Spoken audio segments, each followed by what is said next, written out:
Hi hello എല്ലാവർക്കും Italian രുചികളിലേക്ക് സ്വാഗതം.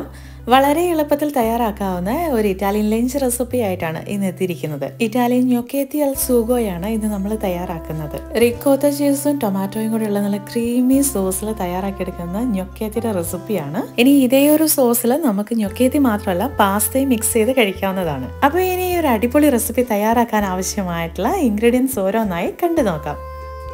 ഇതിലേക്ക് ആദ്യം തന്നെ എടുത്തിരിക്കുന്നത് ടൊമാറ്റോൻ്റെ പൾപ്പാണ്. ഇനി നിങ്ങൾക്ക് പൾപ്പായിട്ട് തന്നെ കിട്ടുന്നില്ലെങ്കിൽ ടൊമാറ്റോൻ്റെ പ്യൂരി ഇതിന് പകരം എടുത്താലും മതി. വെളുത്തുള്ളി 2 എണ്ണമാണ് എടുത്തിരിക്കുന്നത്. മുഴുത്തതായതുകൊണ്ടാണ് 2 എണ്ണം മാത്രം. ശേഷം ഇതിലേക്ക് ഒരു ചെറിയ പച്ചമുളകും കൂടി എടുത്തിട്ടുണ്ട്.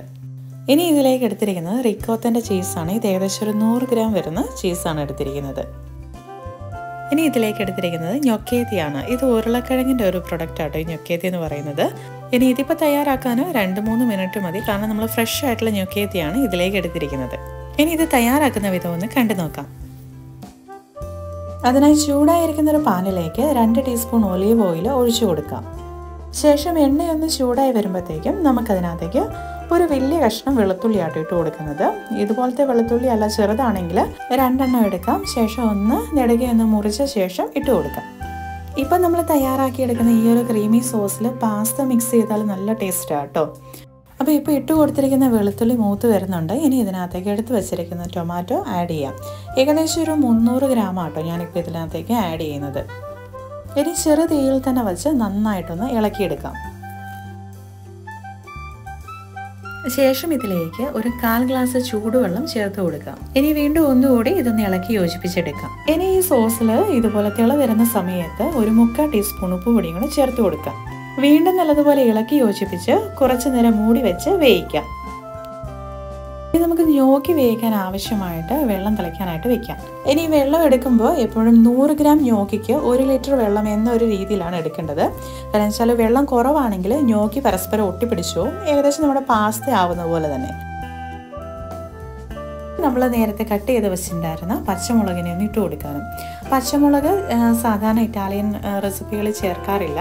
ഞാൻ നമ്മുടെ ടേസ്റ്റ് അനുസരിച്ച് ഒരല്പം ചേർത്ത് കൊടുത്തതേ ഉള്ളൂ.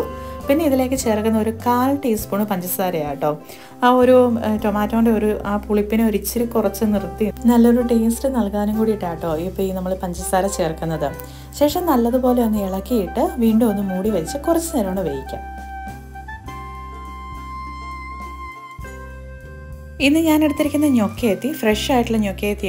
ഏകദേശം ഒരു 2-3 മിനിറ്റും കൊണ്ട് തയ്യാറാക്കിയെടുക്കാവുന്നതാണ്. ഇനി ഈ ഒരു സോസിൽ നമുക്ക് gnocchetti വേവിച്ചെടുക്കുന്നത് പോലെ തന്നെ നമുക്ക് gnocchiയും വേവിച്ചെടുക്കാം. gnocchiക്ക് കുറച്ചും കൂടെ വലിപ്പം കൂടുതലാണ് കേട്ടോ.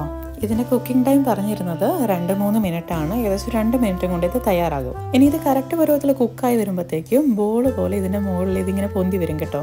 ഇനി ഇത് കുക്ക് ചെയ്യാൻ ആവശ്യമായിട്ടുള്ള വെള്ളം വയ്ക്കുമ്പോൾ തന്നെ അതിനാവശ്യമായിട്ടുള്ള ഉപ്പുകൂടെ ചേർക്കുക. ഇനി ഇതൊന്ന് കുക്കായി വരട്ടെ. ആ സമയം കൊണ്ട് നമുക്ക് സോസിൻ്റെ പരുവം ഒന്ന് കണ്ടു നോക്കാം. ഇപ്പം നമ്മുടെ സോസ് എല്ലാം റെഡി ആയിട്ടുണ്ട്. ഇനി നമുക്കൊന്ന് ഓഫ് ചെയ്ത് വെക്കാം. ശേഷം ഇതിലേക്ക് റിക്കോത്തയുടെ ചീസാണ് ആഡ് ചെയ്യുന്നത്. ഇത് 100 ഗ്രാം റിക്കോത്തയുടെ ഫ്രഷ് ആയിട്ടുള്ള ചീസാട്ടോ ഇതിലേക്ക് ഞാൻ ആഡ് ചെയ്തിരിക്കുന്നത്. ഇപ്പം നമ്മുടെ സോസ് ഓഫ് ചെയ്ത് വെച്ച് കഴിഞ്ഞാലും ആ നല്ലൊരു ചൂടുണ്ടല്ലോ തിളച്ച് നിൽക്കുന്ന ആ ചൂടിൽ തന്നെ നമ്മുടെ റിക്കോത്ത ചീസ് നല്ലതുപോലെ ഇളക്കി യോജിപ്പിക്കുക. നല്ല ചൂട് സോസ് ആയതുകൊണ്ട് തന്നെ റിക്കോത്ത ചീസ് പെട്ടെന്ന് മെൽറ്റായിട്ട് കിട്ടും കേട്ടോ. കൂടെ നല്ല സ്പീഡിൽ കൈയെടുക്കാതെ ഒന്ന് ഇളക്കി യോജിപ്പിച്ചെടുത്താൽ മതി. ഇനി ഈ സോസിലേക്ക് വെന്ത് വന്നിരിക്കുന്ന gnocchetti ആഡ് ചെയ്യുവാണ്. gnocchetti ആഡ് ചെയ്യുന്ന സമയത്ത് കറക്റ്റ് വേവിലെടുത്ത് നമ്മുടെ സോസിലേക്ക് ആഡ് ചെയ്യുക. മാത്രമല്ല ഒരുപാട് വെന്ത് പോയി കഴിഞ്ഞ് കഴിഞ്ഞാൽ ഈ gnocchetti കഴിക്കാൻ ടേസ്റ്റ് ഇല്ല കേട്ടോ. ഭയങ്കരമായിട്ടും കുഴഞ്ഞിരിക്കും. അപ്പോൾ നമ്മുടെ ഇറ്റാലിയൻ gnocchetti തയ്യാറായിരിക്കുകയാണ്. ഞാനിത് ഞാൻ സെർവിങ് പ്ലേറ്റിലേക്ക് ചേഞ്ച് ചെയ്യുകയാണ്. ഇനി ഈ ചൂടിൽ തന്നെ 2 സ്പൂൺ പാർമിജാനോ ചീസും കൂടിയാണ് ഇട്ട് കൊടുക്കുന്നത്. അപ്പോൾ ഇതും കൂടി ആകുമ്പോഴത്തേക്കും സംഭവം അടിപൊളിയാണ് കേട്ടോ. അപ്പോൾ തീർച്ചയായിട്ടും ട്രൈ ചെയ്ത് നോക്കുക. കൂടെ തന്നെ വീഡിയോ ഇഷ്ടപ്പെട്ട് കഴിഞ്ഞ് കഴിഞ്ഞാൽ ലൈക്ക് ചെയ്യാനും കമൻറ്റ് ചെയ്യാനും മറക്കരുത്. ഇനി ആദ്യമായിട്ടാണ് ഞങ്ങളുടെ ചാനൽ കാണുന്നതെങ്കിൽ സബ്സ്ക്രൈബും കൂടെ ചെയ്ത് സപ്പോർട്ട് ചെയ്യുക. വീണ്ടും ഇതുപോലെ നല്ല നല്ല വീഡിയോകൾ ലഭിക്കുന്നതിനായിട്ട്. അപ്പോൾ എല്ലാവരോടും ബൈ.